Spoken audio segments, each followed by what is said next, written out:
Em 1821, um ano depois de explodir aí a Revolução do Porto, como Dom João retornou a Portugal sem um príncipe herdeiro, o próprio exército português é destacado e enviado ao Brasil para buscar o príncipe. E é curioso o que Dom Pedro I fará. Sabendo que um navio português havia chegado sem pedir permissão para aportar, ele simplesmente vai dizer que o Brasil tinha uma autoridade, tinha um príncipe regente, e que eles aportaram sem pedir permissão, então eles deveriam dar meia volta e voltar. E essa atitude irritou ainda mais as cortes de Lisboa. A situação foi azedando a um ponto em que começaram a tirar os privilégios de Dom Pedro, enquanto príncipe regente, e ameaçaram tirar o direito de sucessão ao trono de Portugal. Existia uma bifurcação ali. Dom Pedro I, você vai, de fato, apoiar esses desmandos ou você vai ficar com a gente? Nisso surge a genialidade política de José Bonifácio. Porque o que ele fez? Ele começa a costurar com o quê?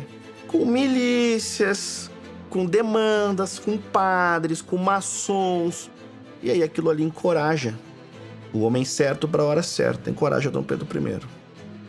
Em janeiro de 1822, o exército português é enviado novamente ao Rio de Janeiro, dessa vez com um pedido de permissão para aportar, e então os militares portugueses vêm e comunicam ao príncipe regente de que ele deveria voltar imediatamente junto com eles para Portugal.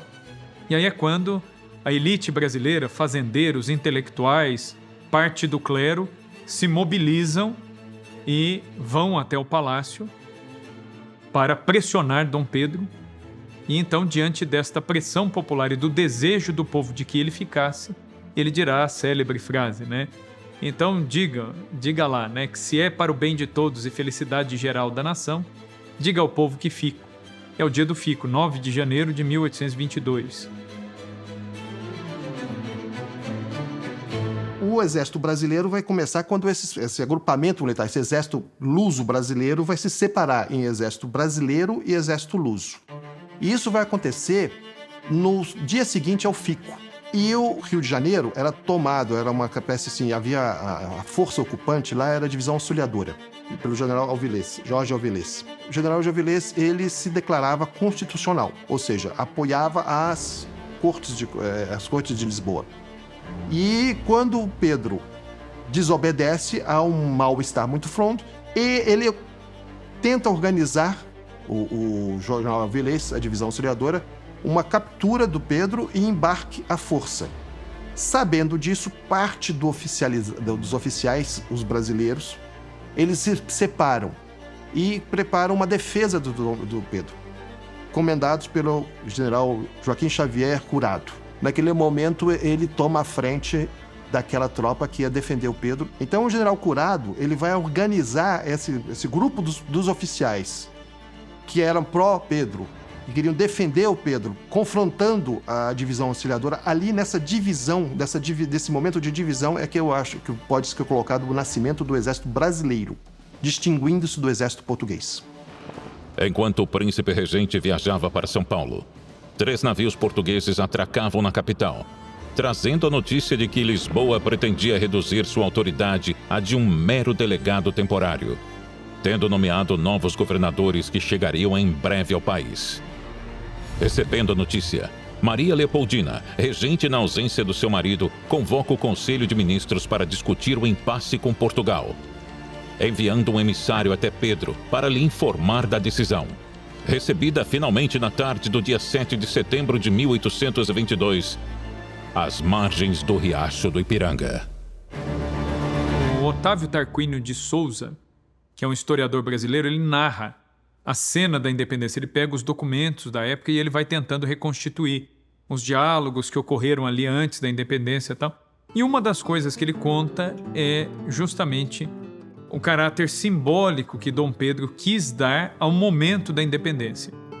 E aí então Dom Pedro ele coloca a tropa em forma, monta no seu cavalo e aí ele faz um juramento solene, né? Pelo meu Deus, pela minha honra, pelo meu sangue, eu juro promover a independência do Brasil. E aí é nesse momento que ele tira o laço azul e branco que ele trazia no seu uniforme e deita fora, ele joga isso fora, que era o símbolo dessa ligação que existia entre o governo brasileiro e o governo português. Então esse laço estava rompido. E ele vai dizer, com todas as letras, que a partir de hoje, né, a nossa divisa será independência ou morte, e as nossas cores o verde e amarelo. Por que o verde e amarelo? O verde e amarelo é uma referência às cores das casas reais que compunham o novo governo do Brasil.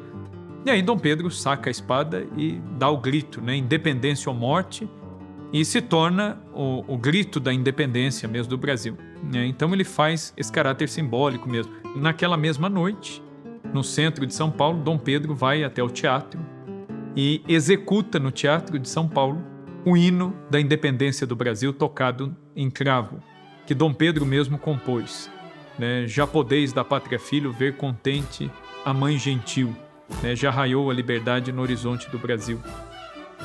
E aí ele compõe essa letra, né? Que é cantada hoje como hino da independência, mas que surge como hino nacional, como hino do Brasil independente.